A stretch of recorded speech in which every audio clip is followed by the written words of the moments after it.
দিদিও মোদির গোপন আতাত এখন সারা দেশবাসী জানে। মোদি হেমন্ত সোরেন এবং অরবিন্দ কেজরিওয়ালকে গ্রেপ্তার করতে পারেন, অথচ পশ্চিমবঙ্গের দিদির খোকাবাবুকে কোনো অদৃশ্য শক্তির জোরে ছেড়ে রেখেছেন।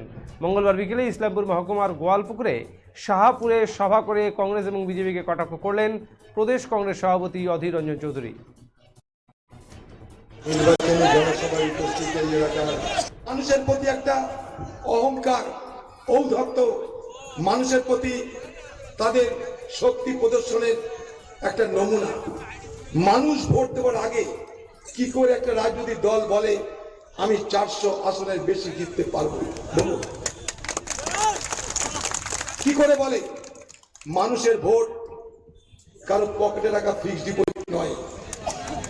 মানুষের ভোট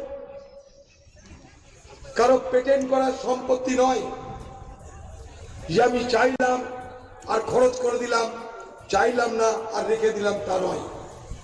মানুষের মতামত একটা স্বতঃস্ফূর্ত প্রকাশ। আজকে যারা 400 পারের গল্প করছে, এ দেশের স্বাধীনতার জন্য তাদের বিন্দুমাত্র অবদান ছিল না।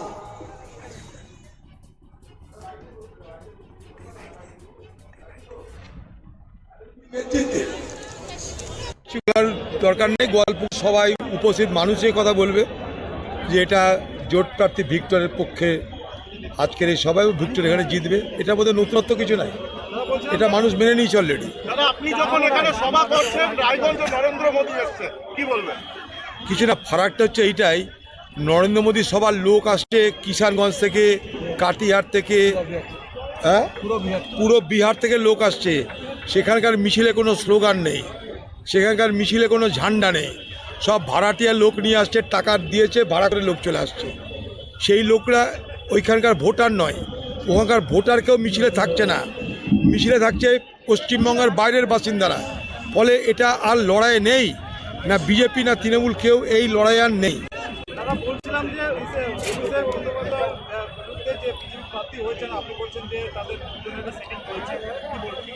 বলেই তো দিলাম, যাকে প্রার্থী করা হয়েছে দিদির খোকাবাবুর বিরুদ্ধে, সে খোকাবাবুর কাছের লোক, তার কথাতে বিজেপি তাকে প্রার্থী করেছে। এটা তোফা দিচ্ছে খোকাবাবুকে বিজেপির পক্ষ থেকে। সমঝোতাটা হয়েছে, ইন্ডিয়া জোটকে ভাঙা হয়েছে, তাদের তোফা তো দিতে হবে।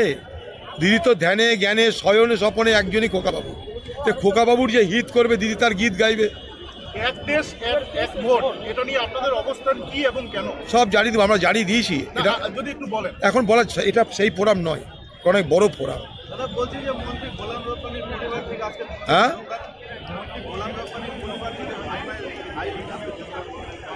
এটা এনারা ভালো বলতে পারবেন, ভালোই তো করেছেন। কি বলবেন জয়েনিংটা নিয়ে, কি বলবেন? তো অসুবিধা কি আছে? যোগদান করেছে কংগ্রেস দল, সকলের দরজা খোলা থাকে, যোগদান করতেই পারে যে কেউ। ये क्या किया?